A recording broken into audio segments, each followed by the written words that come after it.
We're looking at the self, and the bigger picture of the self is that we have a visible self, the self that we live every day, the self that goes to work, the self that teaches you, in your case. The self, the outer self is the self that lives. And we live in a context where we work for a living, we do all the things that we do, we go to school, we buy a house, we get married, we have children. It's basically the external and the self that everybody sees. It's the public self, it's the external self, but it's still the self. And then you get the inner self, which is who we are that people don't see. And so it's the self, here we're sitting here, we can see each other, but what we can't see is the inner self. I can't see what you're thinking, what you're feeling, what you're wishing, what you're hating, what you're loving. So that's the inner self, and that's the self that is in response to the outer self. It's almost like the balancing inner self that balances the outer self. And so that inner self is the partner of the outer self. And we call it the false self because it's not the true self. And we'll describe that more in detail, and we'll understand why it's called the false self. And I didn't invent the name. I've picked it up in different fields of study. I would have chosen a softer word because false doesn't feel kind. But it is false in the sense of it's a mask. It's a self that has been developed in response to the pressures from the external life that we live. And they would be different for different circumstances. So if you were born into a different family, or if you were adopted into a different family, you'd be the same true self, but a different false self. So the self, the inner self, is the true self, and the false self. The false self is the self that sustains the external life. It's the self that feels it needs to be well mannered. It's the self that, if you're a woman, puts on makeup in the morning. It's the self that says, what shall I wear today? Who's going to see me? It's the self that says, who does he think he is? I'm going to punch him on the nose. So it's the self that responds to the outer pressures and constraints and expectations and pressures of the life we live. The true self is more the original blueprint. It's the self we were made to be. You are different from me, and we both have a different true self. We might have responded to external events in similar ways out of the false self. We might, both whatever. But the true self is the unique part of ourselves. And so tonight I want us to look at the different relationships between those three aspects, because they have profound significance in the life we live, the life we choose. The sad reality is that all of us live out of the false self. That's the self that is formed out of the constraints that the outer world, the outer life gives us. So we're born into a culture, we're born into a society, we're born into expectations, we're born into a family system, we're born into an era, we're born into a political system. All of those impinge on us and have an effect on us.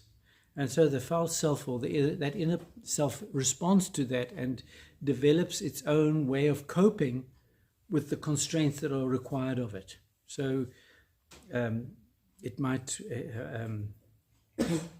be, how can I say, it might be reactive, it might be very compliant, it might try to please people to get what it needs, it might be quite stubborn, it might be easygoing, it might be joking all the time. It might be very serious and always trying to theorize about stuff, or be very irrational. It might think it has to be attractive and wear very attractive clothes all the time. So it's that self that has learned to work the system, that has learned to live the life, that has learned to be acceptable. And the questions it asks, am I okay? Do I get what I want? Or do I get enough? Or do I get my fair share? Or what can I do to maximize my effort? I know sometimes when I run courses with teenagers, the question they often ask is, I ask, what do you want to do with your life? And they said, well, what job pays the most? And I said, well, why would you want to know? Well, he said, if you have got a lot of money, you can buy stuff and then you'll be happy. And so the idea that, to maximize your effort, you need the wherewithal. And that again is the false self saying, how do I manage, how do I work the system? How do I get what I need, what I want? And it's not only negative. I mean, it's also positive stuff. I mean, you want to look after your children, you want to do a good job of teaching or building a bridge or whatever it is. So there's very much a relationship between the false inner self and the outer self. And last week I was saying that they're actually codependent in the sense that they need each other. They don't exist, neither of them exist apart from the other. Codependence is where two people or entities codepend, so they need each other to exist. And so in the outer self needs us to comply and to fit in and to be appropriate. The inner self needs the outer self to play the games and to do what it wants to get what it needs and to avoid what it doesn't want. So they work together in unison, and they basically develop and create a self. So each of us sitting here is a combination of that outer self. We all have been working today, we've all been doing stuff, and we've all been having our own inner feelings, our responses, our ideas about stuff, our longings, our failures, our dreams, our resistance to things, the way we've responded to life as we've lived it. And that's what we know of ourselves. That's who we think we are.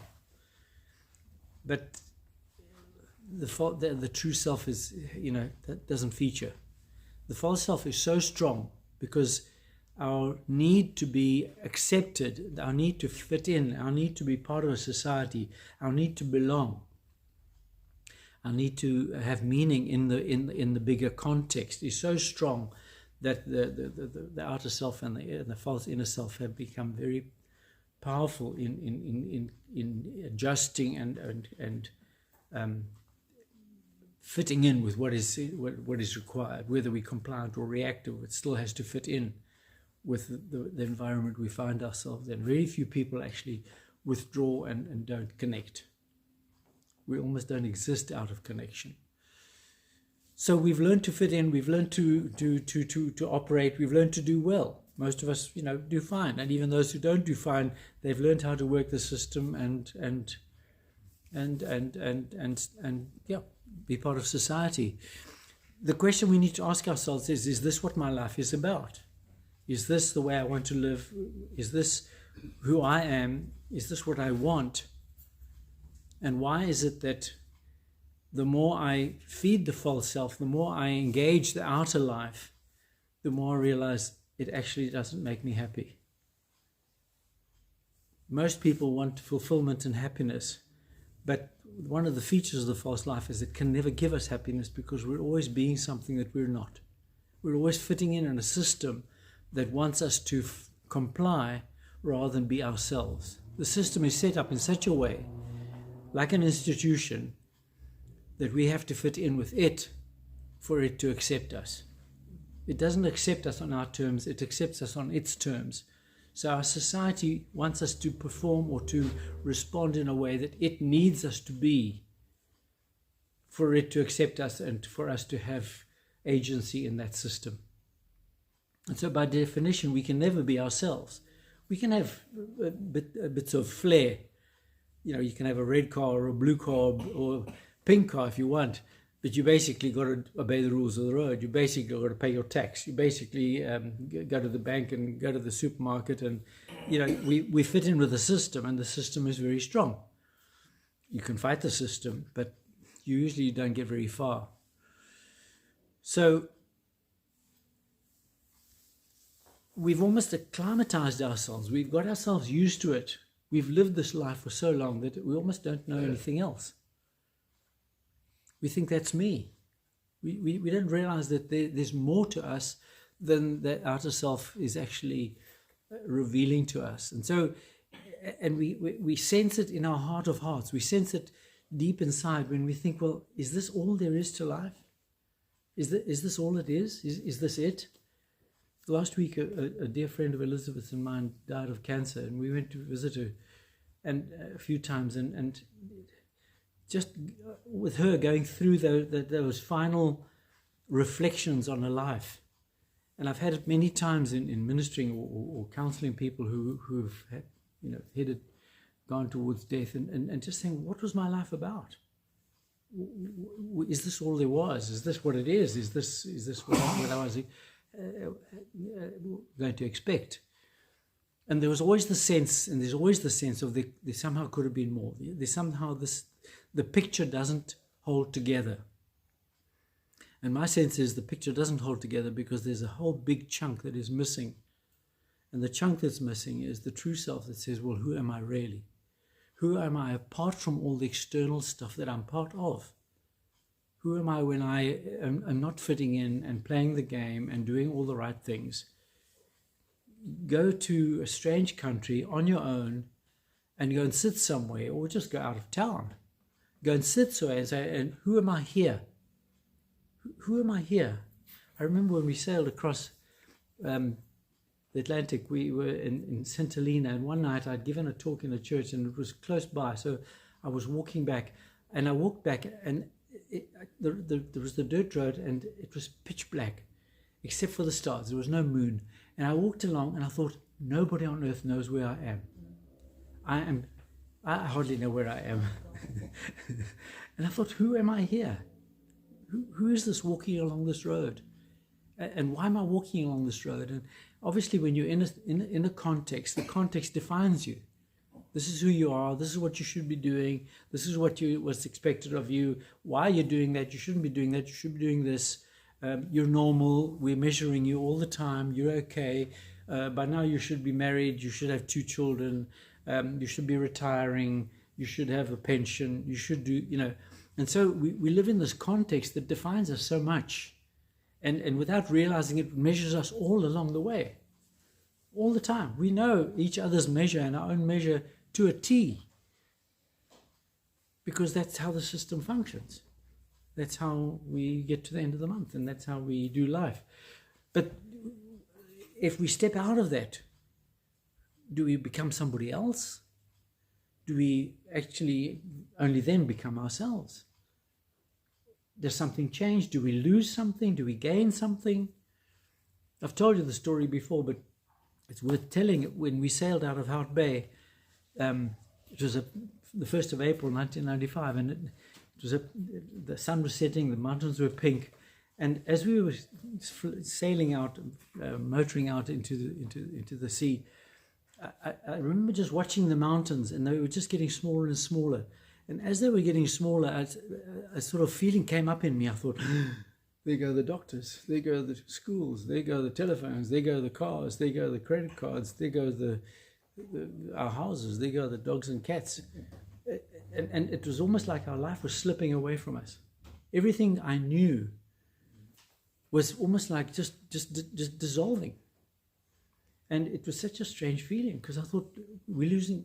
Then there were no cell phones. We had a shortwave radio, and you could phone Cape Town radio, but they want to know what you want. They're not going to have a chat about how you're feeling when you're leaving Cape Town.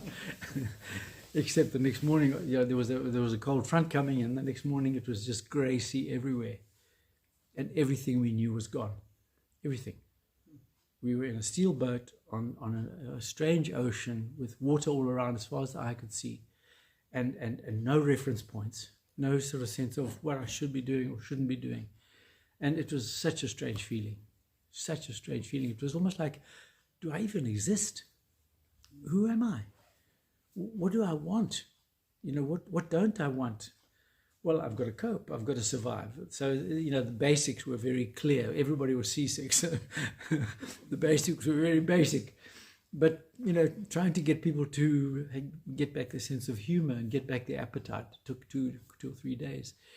But the point I'm trying to make is, we exist so much in the context of our outer selves and our inner false self that adapts and fits in, that we almost don't know that there is actually another self. So we need to ask ourselves the question, because we all sense that there's something more, but because society doesn't actually develop that aspect. If there was a gym and everybody went to the gym to do their inner self, or a different kind of gym, then you'd say, oh, well, I'm going to exercise my true self. But it's almost like not a known concept, or certainly not a held value. So that it's how you perform on the outside that's valued.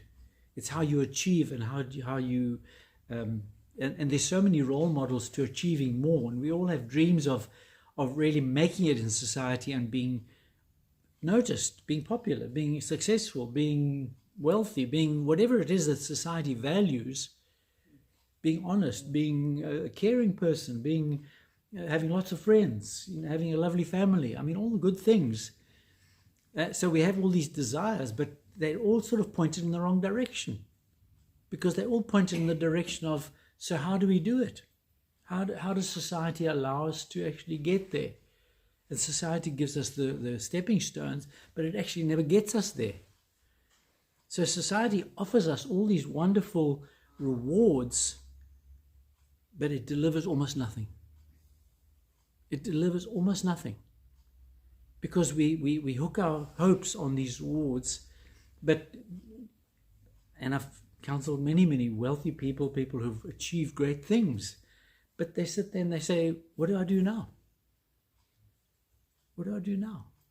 It's almost like, well, I've done that, I've proved this, I've got a lot of money, I've raised my children, I've got to the top of my career.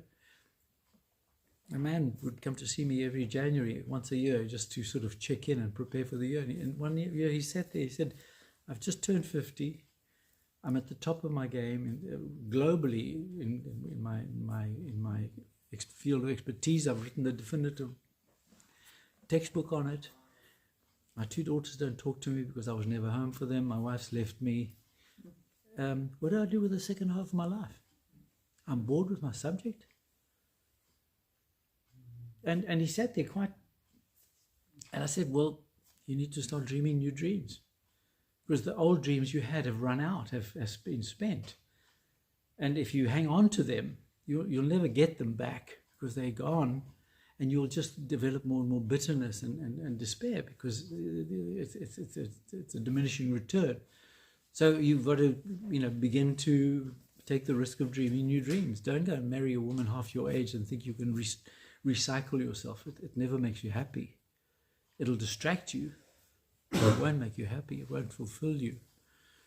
So, and midlife often is a hard time, because our soul pushes up questions and says, so what are you doing with your life? You're halfway now. Where are you going now? Are you just going to do more of the same? And that's why people find it a crisis. And so they just motor through, put their foot on the accelerator and try and get through it to the other side and say, oh, well, I'll just have to do more of the same over and over. But there comes a time when you think, well, it actually doesn't even satisfy me anymore. It doesn't even give me guidance or direction anymore. And so the questions that are asking themselves of us is who are you really, and what do you really live for? And what is it that you really want? Because the stuff the world offers us is a generalized offering that never satisfies entirely, because the world is offering it to us because it wants our allegiance, not because it will fulfill us. So you can't get something that the world says is going to make us happy and then think that with it we will be happy. We might find acceptance in the world because it's one of the world's values or our culture's values. But in itself, it can never satisfy us because it wasn't what we chose. The context in which we went for it or dreamed for it or longed for it was given by the institution, the culture. It wasn't something that was in our hearts. And so beginning to explore the possibility of a bigger self than what we're used to living in is actually scary, because in the sense that you say, well, none of the clothes in my cupboard fit. I'm going to walk away from all of them. I'm going to begin to explore my life away from everything I think is me. And it's not easy, because if we don't have something bigger that we can begin to open up to, we won't let go of what we've got. If we don't have a faith in something beyond us, I've never seen somebody without a bigger faith than themselves actually letting go of what they have. Because how do you let go when you've got nothing else to take its place? And so faith is actually believing that there's something more that we haven't got, but it's not something we've seen, because you won't let go of what you've got for something that is unsure. If you had something better, if you had, you could let go of your old car. If you had another car, you saw, oh, I'd rather have that car. And so you sell this car, and you might even buy the other car before you get rid of the old one, so that you know that you won't ever be without a car. But it's very hard to let go of a self when you don't know what your self looks like. And so without a faith in something bigger than us, it's very difficult to actually begin to even contemplate letting go of ourselves. Letting go of the self that we've spent our lives building in a culture that demands us to be a self for the culture. And so I'd like to stop there at this sort of half time. I'd like to just ask us the question to reflect on what drives us, what motivates us, what gets us out of bed in the morning. Why do we do it? What is the motivation? What is the driver? And you might recognize the driver, you might recognize the voices, because I have to, because I've got to pay the bond, or because they expect it of me, or because I want to prove to somebody something to somebody. But if you start thinking about the drivers, you hear the voices, and they are the voices that push us each day to doing what we need to do. If they weren't there, we wouldn't get out of bed in the morning, or we'd get out of bed and go down to the beach, not to the office. But the drivers are saying, you've got to, whatever it is.